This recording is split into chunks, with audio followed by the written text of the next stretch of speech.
इस वक्त की बड़ी खबर आई लव मोहम्मद को लेकर सीएम योगी नाथ का बड़ा बयान सामने आया है। जी हां, आपको बता दें कि आई लव मोहम्मद पर सीएम बोले कि नवरात्रि के दौरान अगर कोई हिंसा हुई तो वो नहीं छोड़ेंगे। अराजकता स्वीकार नहीं, निर्दोषों पर अत्याचार नहीं सहेगा प्रशासन। अराजकता फैलाने वालों पर सख्त कार्रवाई की जाएगी। हिंदू समाज के पर्व और त्योहारों में व्यवधान बर्दाश्त नहीं होगी। व्यवधान डालने वालों को छोड़ा नहीं जाएगा। हिंदी त्योहारों पर हिंसा करने वालों पर सख्त कार्रवाई करेगी सरकार। सरकार डबल इंजन की है, हम सबको साथ लेकर कर रहे हैं। किसी भी जाति धर्म के खिलाफ नहीं, तालिबानी व्यवस्था और दारुल इस्लाम की व्यवस्था वालों को छोड़ेंगे नहीं, जुर्म में भी नहीं मिलेगी जगह। साथ ही सीएम योगी विपक्ष पर भी काफी कुछ बोले हैं। सपा बसपा और कांग्रेस सरकार ने माफिया को सह कर देकर चलती थी। डबल इंजन की सरकार अब बर्दाश्त नहीं करेगी। हम विकास को लेकर चलते हैं, गुंडों को बुलडोजर से चलाना जानते हैं। उनका ये भी कहना है कि अब से महर्षि वाल्मीकि जी की जयंती के अवसर पर हर मंदिर और धार्मिक स्थलों पर रामायण पाठ किया जाएगा और 7 अक्टूबर को अब से प्रदेश में छुट्टी रहेगी। डबल इंजन की सरकार सबको साथ लेकर चलने का काम कर रही है। हम श्रावस्ती को सभी सुविधाओं के साथ जोड़ने का काम करेंगे। विकसित भारत, विकसित प्रदेश और विकसित श्रावस्ती को सीएम ने नारा भी दिया और जिले वासियों को हृदय से बधाई भी दी। उनका ये भी कहना है कि श्रावस्ती देश के लिए नया डेस्टिनेशन बनेगा। हमारा प्रयास है कि श्रावस्ती को 4 लेन से जोड़ेंगे। शारदीय नवरात्रि के अवसर पर श्रावस्ती में आयोजित कार्यक्रम में पहुंचने का अवसर मिला। उसके बाद मुख्यमंत्री श्री राम जी के चरणों पर प्रणाम कर रवाना हुए और अब कटरा स्थित दिगंबर जैन मंदिर में नवनिर्मित मंदिर का उद्घाटन करेंगे। भारत माता की, भारत माता की, सरयू मैया की, सरयू मैया की, माँ पाटेश्वरी की, माँ पाटेश्वरी की, वंदे वंदे वंदे।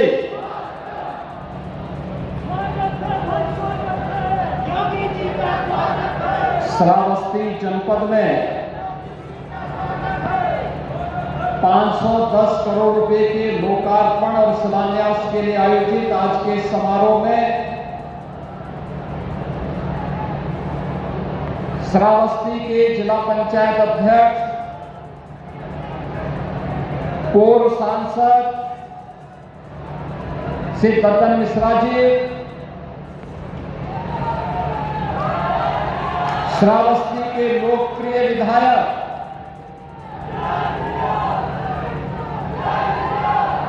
श्री रामफेरन पांडे जी, विधान परिषद के सदस्य में आकर के आप सब से संवाद बनाने माता जानकी के वन के समय की इस पावन धरा को नमन करने और महर्षि वाल्मीकि के श्री चरणों में नमन करने का सौभाग्य प्राप्त हो रहा है। इस अवसर पर त्रिकालदर्शी ऋषि महर्षि वाल्मीकि को नमन करते हुए साक्षात लक्ष्मी मां जानकी को नमन करते हुए आप सभी का मैं हृदय से अभिनंदन करता हूं, स्वागत करता हूं। बहनों और भाइयों, हमारा श्रावस्ती जनपद आज का नहीं, इस जनपद का इतिहास पौराणिक काल से इसका महत्व रहा।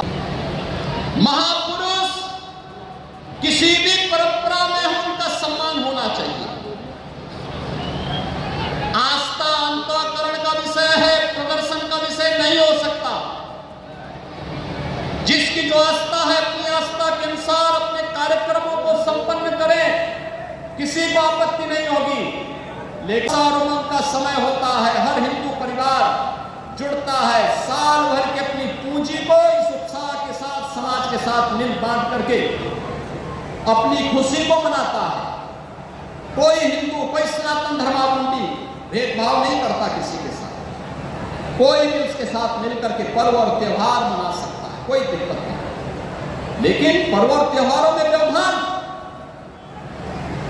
पर्व और त्योहारों के समय माहौल खराब करना ये स्वीकार्य नहीं।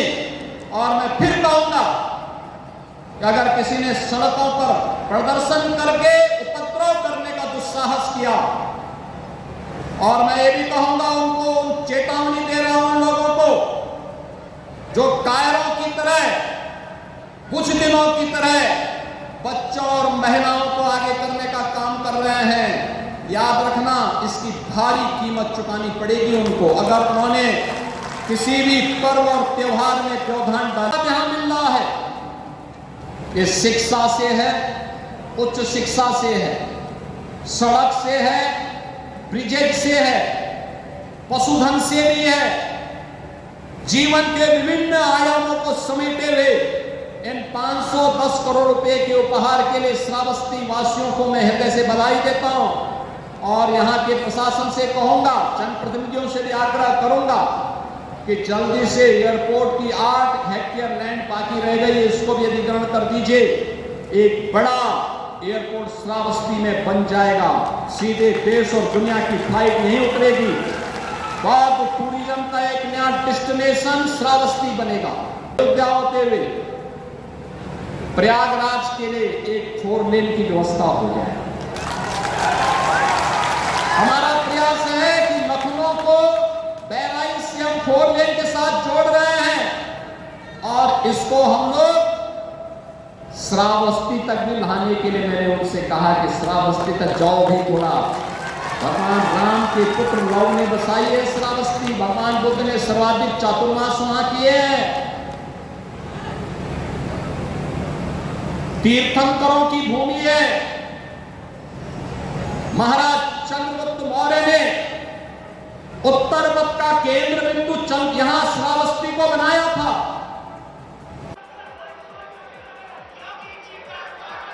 श्रावस्ती जनपद में 510 करोड़ रुपए के लोकार्पण और शिलान्यास के लिए आयोजित आज के समारोह में श्रावस्ती के जिला पंचायत अध्यक्ष, पूर्व सांसद श्री दद्दन मिश्रा जी, श्रावस्ती के लोकप्रिय विधायक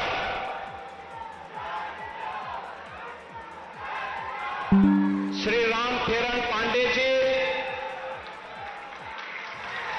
विधान परिषद के सदस्य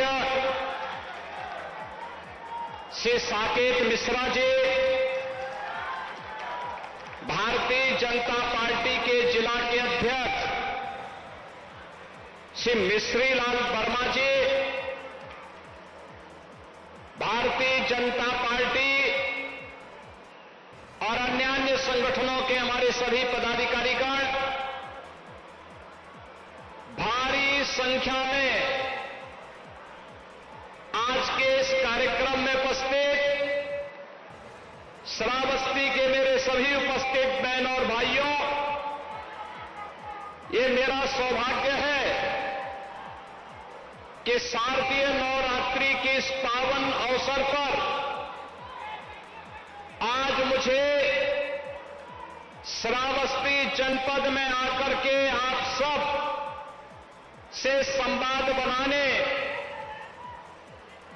माता जानकी के वन के समय की इस पावन धरा को नमन करने और महर्षि वाल्मीकि के श्री चरणों में नमन करने का सौभाग्य प्राप्त हो रहा है। इस अवसर पर त्रिकालदर्शी ऋषि महर्षि वाल्मीकि को नमन करते हुए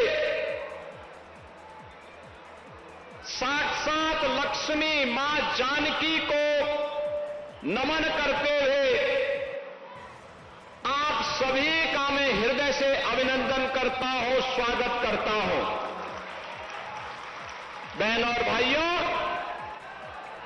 हमारा श्रावस्ती जनपद आज का नहीं, इस जनपद का इतिहास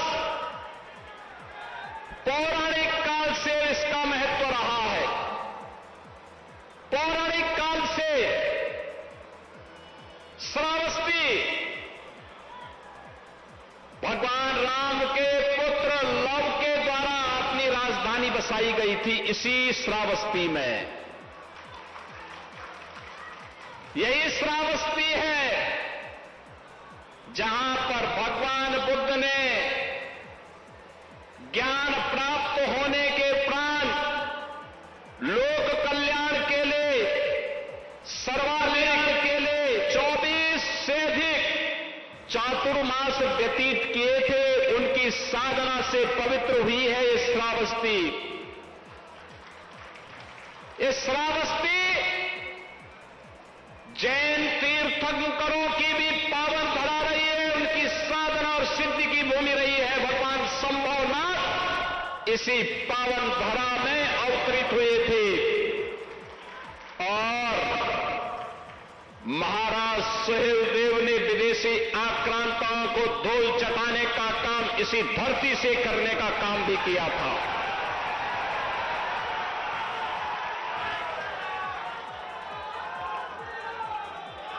आज से 2000 वर्ष पहले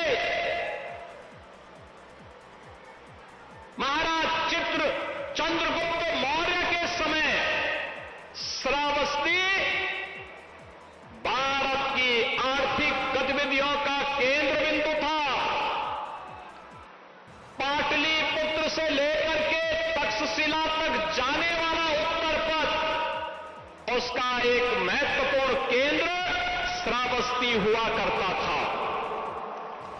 ऐसे पौराणिक ऐतिहासिक दृष्टि से अत्यंत महत्वपूर्ण इस जनपद में आना किसी सौभाग्य से कम नहीं। और जब आए हैं तो शारदीय नवरात्रि और विजयादशमी का उपहार देकर के भी जाएं, यह अत्यंत महत्वपूर्ण है। आज इसलिए हमारे जनप्रतिनिधिगण, माननीय विधायक रामफेरन पांडे जी, विधान परिषद सदस्य श्री साकेत मिश्रा जी, जिला पंचायत अध्यक्ष दद्दन मिश्रा जी, इन सबके सहयोग से जो योजनाएं जनपद श्रावस्ती को स्वीकृत हुई, उनका लोकार्पण और शिलान्यास हो रहा है। 510 करोड़ रुपए की लागत की परियोजनाएं एक साथ आपको प्राप्त हो रही हैं। और जब आए हैं भगवान वाल्मीकि का पावन आश्रम है, 7 अक्टूबर को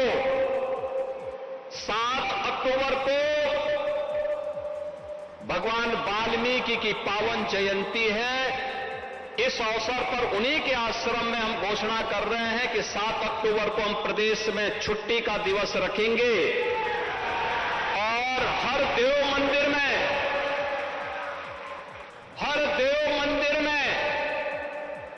7 अक्टूबर की तिथि को महर्षि वाल्मीकि के द्वारा बनाए गए रामायण, रचे गए रामायण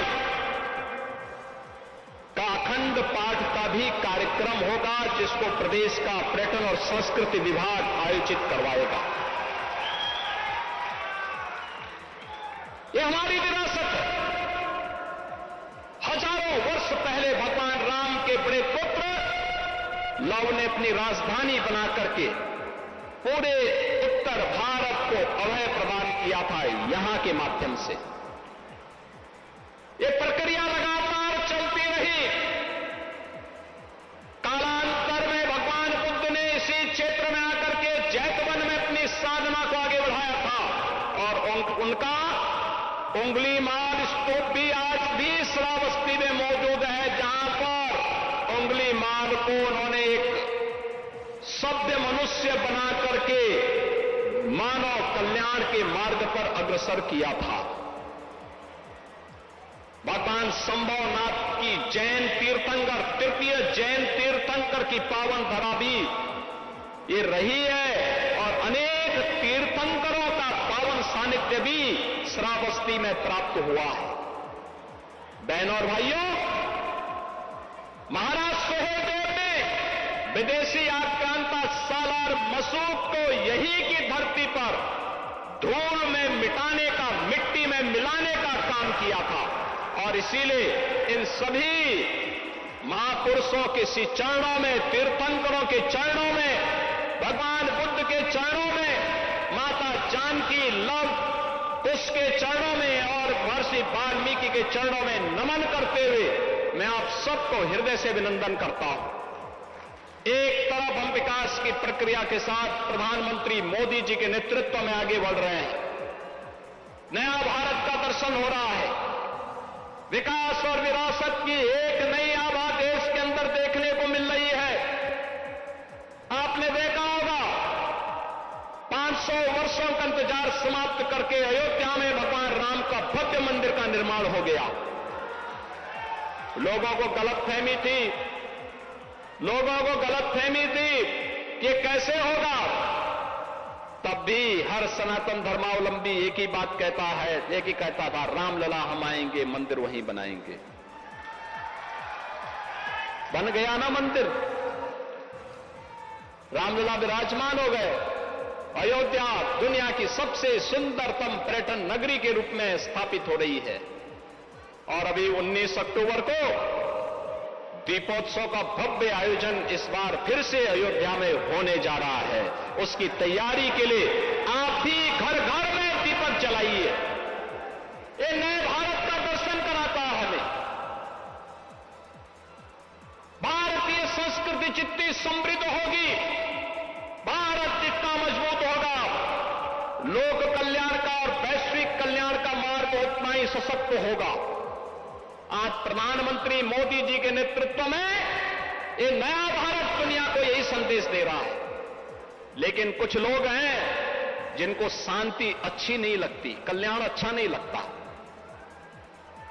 कल्याण अच्छा नहीं लगता। जब भी कोई हिंदू पर्व और त्योहार आता है उनको गर्मी आने लगती है और उनकी गर्मी को शांत करने के लिए हमें डेंटिंग, पेंटिंग का सहारा लेना पड़ता है। बहनों और भाइयों, आपने देखा होगा महापुरुष किसी भी परंपरा में हो उनका सम्मान होना चाहिए। आस्था अंतःकरण का विषय है, प्रदर्शन का विषय नहीं हो सकता। जिसकी जो आस्था है अपनी आस्था के अनुसार अपने कार्यक्रमों को संपन्न करे, किसी को आपत्ति नहीं होगी। लेकिन आस्था के नाम पर तोड़फोड़ करोगे, आस्था के नाम पर आगजनी करोगे, आस्था के नाम पर राह चलते हुए नागरिकों पर हमला करोगे, बेटियों का जीना हराम करोगे और व्यापारियों के प्रतिष्ठानों पे आगजनी करोगे, पुलिस पर हमला करोगे, तो छेड़ोगे तो फिर छोड़ेंगे भी नहीं और एक बार छोड़ेंगे नहीं तो फिर छोड़ोगे भी कभी नहीं।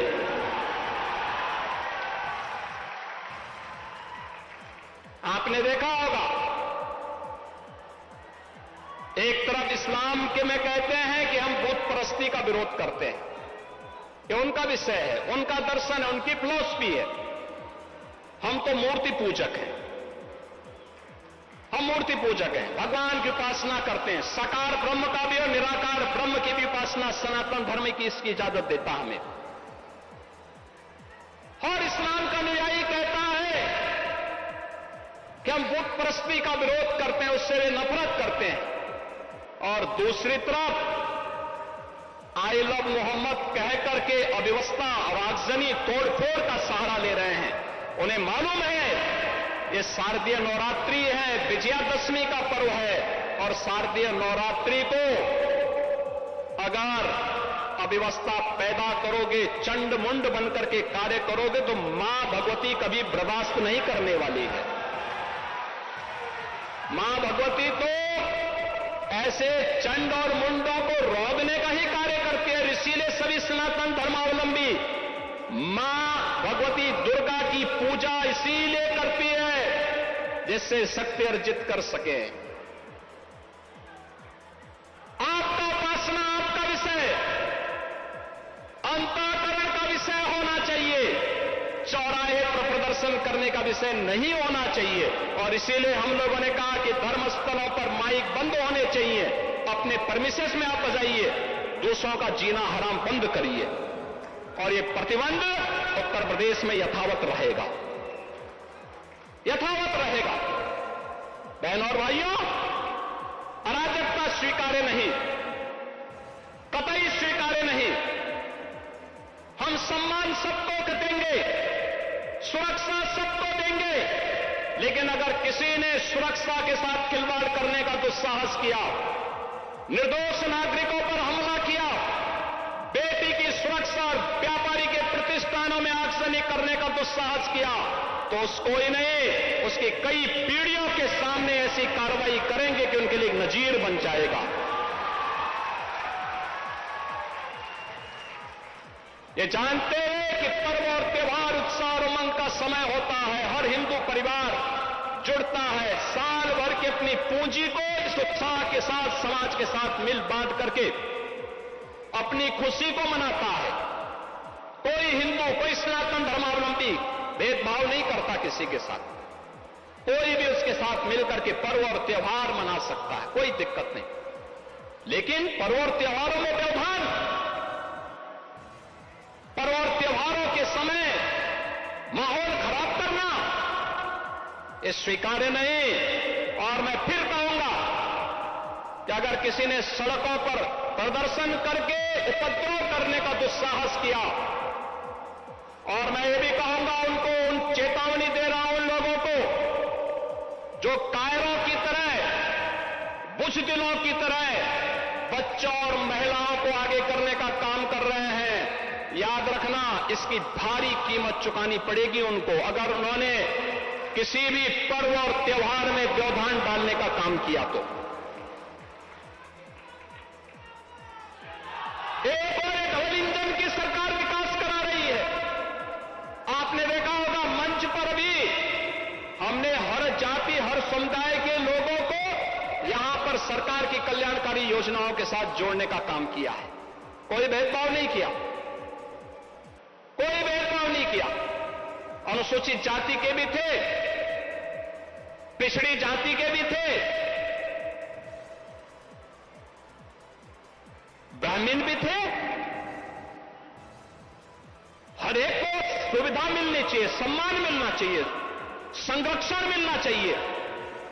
अगर गरीब है तो सरकार का संसाधन का पूरा लाभ उसको प्राप्त होना चाहिए। और मुस्लिम भी थे, कोई भेदभाव तो नहीं किया। सबका साथ और सबके विकास के साथ सरकार कार्य कर रही है। सड़क बन रही है, श्रावस्ती में एयरपोर्ट बन रहा है। अब याद करिए, इतना बड़ा एयरपोर्ट, आने वाले समय में बड़े बड़े जहाज श्रावस्ती में उतरेंगे तो देश और दुनिया का टूरिस्ट यहां पे आएगा, विकास श्रावस्ती का होगा। लेकिन कुछ लोगों को विकास अच्छा नहीं लगता, कुछ लोगों को विकास अच्छा नहीं लगता। वे लोग तालिबानी व्यवस्था पे विश्वास करते हैं।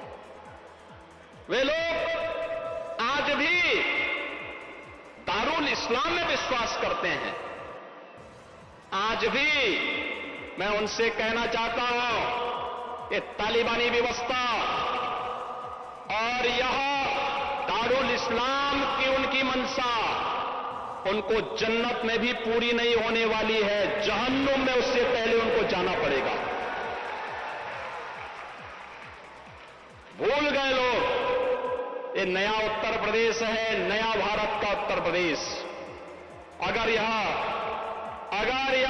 विकास कराना जानता है, अगर यह सबका साथ और सबके विकास के कार्यक्रमों को प्रभावी ढंग से आगे बढ़ाना जानता है, बिना भेदभाव के योजनाओं का लाभ हर तबके को देना जानता है, तो उपद्रवियों से और माफिया तत्वों से सख्ती से निपटना भी जानता है। वह समय गया दूर जब 8.5 वर्ष पहले सपा की सरकार में, कांग्रेस की सरकार में, बसपा की सरकार में इन उपद्रवियों को सरकार अपने यहां बुलाती थी, नाक रगड़ती थी, इनके सामने नतमस्तक होती थी, इनको लूटपाट करने की, बेटी की सुरक्षा के साथ खिलवाड़ करने की, व्यापारिक प्रतिष्ठानों में आग लगाने की छूट देती थी, गरीबों की जमीनों पर, सरकारी जमीनों पर कब्जा करने की छूट देती थी। अब ये डबल इंजन की सरकार है, अराजकता बर्दाश्त नहीं करती, और अगर किसी ने अराजकता करने का दुस्साहस किया तो उसकी छाती पर बुलडोजर चलाना भी जानती है, वह भी जानती है। और इसीलिए बहनों और भाइयों, विकास की इस योजना के साथ हमें बढ़ना होगा। और मुझे प्रसन्नता है, मुझे बहुत प्रसन्नता है, श्रावस्ती ने विकास के इन प्रतिमानों को आगे बढ़ाया है। अभी मैंने यहां पर माता सीता द्वार के इस पावन मंदिर में, महर्षि वाल्मीकि के इस पावन आश्रम में आकर के देखा है। आपने देखा होगा प्रधानमंत्री मोदी जी ने जब अयोध्या के इंटरनेशनल एयरपोर्ट को बनाया, उसका लोकार्पण किया, तो उसका नामकरण भी महर्षि वाल्मीकि के नाम पर ही किया है, क्योंकि महर्षि वाल्मीकि हमारी आस्था के प्रतीक हैं। हमारी आस्था है महर्षि वाल्मीकि में। पहला संस्कृत का मौलिक ग्रंथ रामायण के रूप में दुनिया का सबसे बड़ा महाकाव्य महर्षि वाल्मीकि ने हम सबको दिया है, जो इस लोक में भी और परलोक में भी हमारे आगे बढ़ने का मार्ग प्रशस्त करता है। ऐसे महर्षि वाल्मीकि की पावन जयंती पर उत्तर प्रदेश में अवकाश होगा और हर देव मंदिर में रामायण का पाठ होगा। ये सरकार वहां पर आयोजित करने के लिए पूरी सुविधा भी उपलब्ध करवाएगी। बहनों और भाइयों, अभी मैं आया हूं यहां से केसरगंज के उन क्षेत्रों से जहां पर भेड़िया का आतंक है, और मैंने कहा है जिन लोगों के पास मकान नहीं होगा, सर्वे का काम लगभग पूरा हो रहा है, उन सबको एक एक आवास उपलब्ध करवाएंगे। श्रावस्ती के भी, बहराइच के भी, बलरामपुर के भी, गोंडा के भी, जो भी ऐसे लोग होंगे सबके घर में सबको उपलब्ध करवाएंगे। जिसके पास राशन कार्ड नहीं होगा उसको राशन कार्ड भी मिलेगा, जिसके पास उपचार के लिए सुविधा नहीं उसको आयुष्मान कार्ड या मुख्यमंत्री राहत कोष से हम पैसा देंगे। राम फेरन जी जितना नाम देते सबको हम पैसा देते, सैकड़ों करोड़ तो इन्होंने केवल मुख्यमंत्री कोष से ही उपचार के लिए यहां श्रावस्ती के नागरिकों को उपलब्ध करवाया है।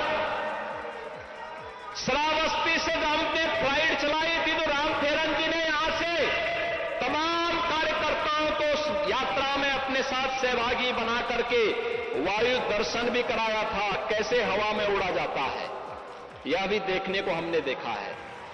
और इसलिए बहनों और भाइयों, आप चिंता मत करिए, ये डबल इंजन की सरकार विरासत का सम्मान भी करेगी, विकास भी कराएगी, आपका सुरक्षा भी करने के लिए प्रतिबद्ध है, आपके सम्मान के लिए, आने वाली पीढ़ी के लिए विकसित उत्तर प्रदेश के एक नए अभियान के साथ आगे बढ़ी है। विकसित उत्तर प्रदेश आने वाली पीढ़ी के अगले 22 वर्ष के अंदर कैसा उत्तर प्रदेश हमें चाहिए, उस उत्तर प्रदेश के लिए। और मैं आप सबसे कहूंगा, हमने 12 सेक्टर तय किए हैं, शिक्षा, स्वास्थ्य, कृषि और जल संसाधन, रोजगार और स्किल मिशन, इंफ्रास्ट्रक्चर, इन्वेस्टमेंट, शहरीकरण, पर्यटन, इमर्जिंग टेक्नोलॉजी, इन सभी 12 सेक्टर को लेकर के हम लोगों ने इस अभियान को आगे बढ़ाया है। इससे संबंधित साहित्य हर ग्राम पंचायत को उपलब्ध करवाया है। कल मैंने ग्राम प्रधानों के साथ संवाद किया था, बहराइच के भी एक ग्राम प्रधान से मैंने, श्रावस्ती के भी एक ग्राम प्रधान जी के साथ मैंने संवाद किया था। और बहन और भाइयों, मुझे अच्छा लगा, बहुत अच्छी बात उन्होंने कही। विकास की एक सकारात्मक सोच के साथ हमारी ग्राम पंचायतें आगे बढ़ रही हैं। मेरा मानना है ग्राम पंचायत आत्मनिर्भर होगी, नगर पंचायत आत्मनिर्भर होगी, तो उत्तर प्रदेश को कोई आत्मनिर्भर होने से रोक नहीं सकता। और उत्तर प्रदेश आत्मनिर्भर होगा तो विकसित भी होगा। और उस लक्ष्य को प्राप्त करने के लिए आप सब भी समर्थ उत्तर प्रदेश पोर्टल पर क्यूआर कोड को स्कैन करते हुए अपने सुझाव भेज सकते हैं। और जो भी अच्छे सुझाव आएंगे उन सुझावों को हम सम्मानित भी करने वाले हैं, जिले स्तर पर भी करेंगे और प्रदेश स्तर पर भी करने जा रहे हैं। और इसीलिए विकसित भारत के लिए विकसित उत्तर प्रदेश, विकसित उत्तर प्रदेश के लिए विकसित श्रावस्ती आज की आवश्यकता है आपको इस पूरे अभियान के साथ जोड़ने के लिए। आज 510 करोड़ रुपए की परियोजनाओं का सौगात यहां मिल रहा है। ये शिक्षा से है, उच्च शिक्षा से है, सड़क से है, ब्रिजेज से है, पशुधन से भी है। जीवन के विभिन्न आयामों को समेटे हुए इन 510 करोड़ रुपए के उपहार के लिए श्रावस्ती वासियों को मैं हृदय से बधाई देता हूं। और यहां के प्रशासन से कहूंगा, जनप्रतिनिधियों से भी आग्रह करूंगा कि जल्दी से एयरपोर्ट की 8 हेक्टेयर लैंड बाकी रह गई, इसको भी अधिग्रहण कर दीजिए। एक बड़ा एयरपोर्ट श्रावस्ती में बन जाएगा, सीधे देश और दुनिया की फ्लाइट यहीं उतरेगी। बौद्ध टूरिज्म का एक नया डेस्टिनेशन श्रावस्ती बनेगा। श्रावस्ती को आगे बढ़ने से अब कोई रोक नहीं पाएगा। अभी तो हम प्रयास कर रहे हैं श्रावस्ती से अयोध्या होते हुए प्रयागराज के लिए एक 4 लेन की व्यवस्था हो जाए। हमारा प्रयास है कि लखनऊ को बहराइच से हम 4 लेन के साथ जोड़ रहे हैं और इसको हम लोग श्रावस्ती तक भी लाने के लिए मैंने उनसे कहा कि श्रावस्ती तक जाओ भी थोड़ा। भगवान राम के पुत्र लव ने बसाई है श्रावस्ती, भगवान बुद्ध ने सर्वाधिक चातुर्मास वहां किए हैं। तीर्थंकरों की भूमि है। महाराज चंद्रगुप्त मौर्य ने उत्तर पथ का केंद्र बिंदु यहां श्रावस्ती को बनाया था और महाराज सुहेल देव ने विदेशी आक्रांताओं को रौंदने का कार्य इसी श्रावस्ती से किया था। ऐसी पावन धरा का विकास